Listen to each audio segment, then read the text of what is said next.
खुलुमबाय BTR news चेनेलाव गासैखौबो बरायबाय। आंनि चेनेलखौ साबस्क्राइब खालामदो आरो बे खाथिनि बेल आइकन बेलखौबो थुनानै होदो जाहाथे गोदान भिडिअ हगारनो सिगांग्रो नटिफिकेसन सौहैनाय बायदि।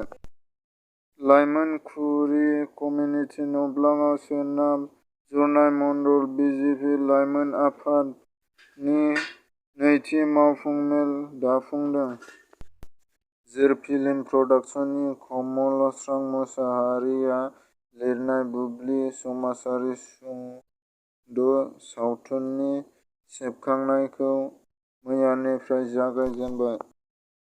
मैदेरनि उरखाराव गोबां नखरनि न' बांखौ मैदेरा बोफाय बोसि खालामनानै सिमफायलांदों।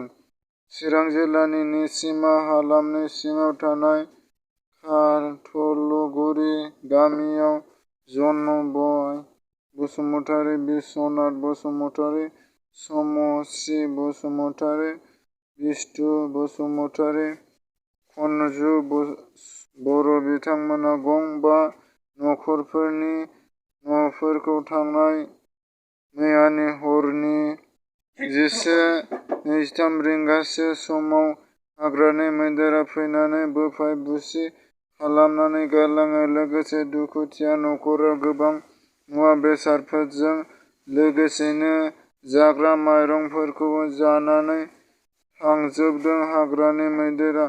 बिथांमोना दुखुथिया नखराव दा थानो थाखाय न' गैया जानानै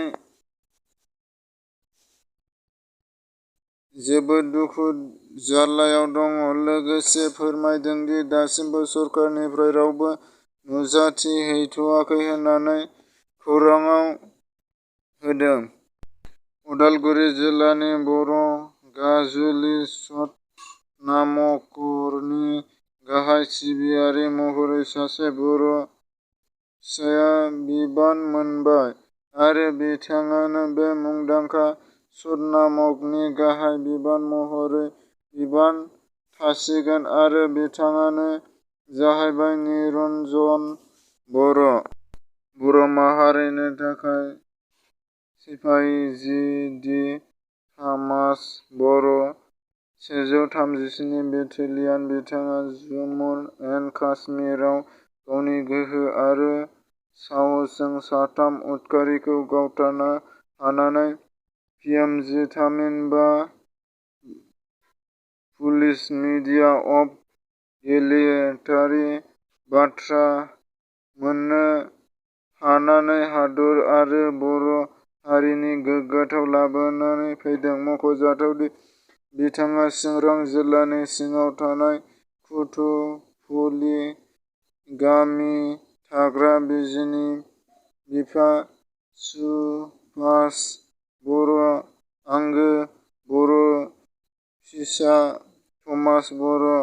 बिथांजों लोगोसे सासे बर' लाइमोननिबो मुं फारिलाइयाव दं, नाथाय बिथांनि आबुं थंखौ मोननो हाथ'वाखै होननानै फोरमायो। बिथाङा थांनाय 15 आगस्ट 2021 इं आव बे थुलुंगाखां बान्थाखौ भारत सरकारनिफ्राय मोननो हानानै बर' हारिखौ गोग्गानाय लाबोनो हादों।